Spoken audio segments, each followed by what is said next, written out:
ملاحظہ کی اہم خبر دیں کہ کورنکی بیٹا چورنکی پر قائم نجی فیکٹری کا ملازم کاشف لفٹ میں دبنے سے جان کی بازی ہار گیا۔ فیکٹری انتظامیہ کی طرف سے واقعے کو دبانے کی کوشش کی گئی۔ حادثے کی فوٹیج 5 نیوز نے حاصل کر لی ہے۔ واقعے کی مزید تفصیلات جانتے ہیں نمائندہ 5 نیوز شہزاد چودھری سے۔ جی شہزاد، بتائیے گا کہ یہ واقعہ کیسے پیش آیا؟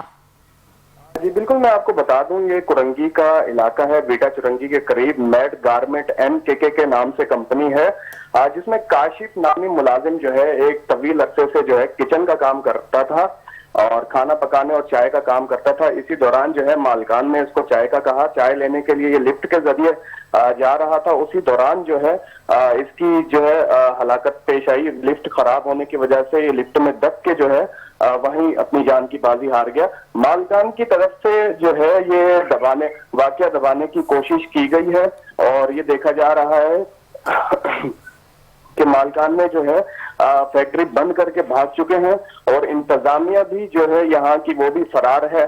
نہ کہ انہوں نے پولیس کو بتایا، نہ کہ جو ہے کسی ہسپتال میں اطلاع دی۔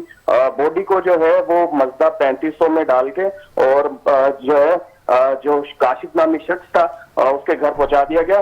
میں یہ بھی بتاتا چلوں آپ کو کہ کمپنی کے جو مینیجر ہیں ان کے ساتھ جب ہم نے رابطہ کرنے کی کوشش کی تو ان کا جو ہے موقف دینے سے انکار کر دیا۔ انہوں نے اس بات کے اوپر موقف نہیں دیا۔ انہوں نے یہ بتایا کہ یہ جو حادثہ ہے یہ مشینی خرابی کی وجہ سے پیش آیا، یہ ذرائع کا کہنا تھا، پر دیکھا یہ جا رہا ہے کہ کمپنی جو مالکان ہے وہ کمپنی بند کر کے یہاں سے فرار ہو چکے ہیں۔ جی تفصیلات کے لیے شکریہ شہزاد چودھری۔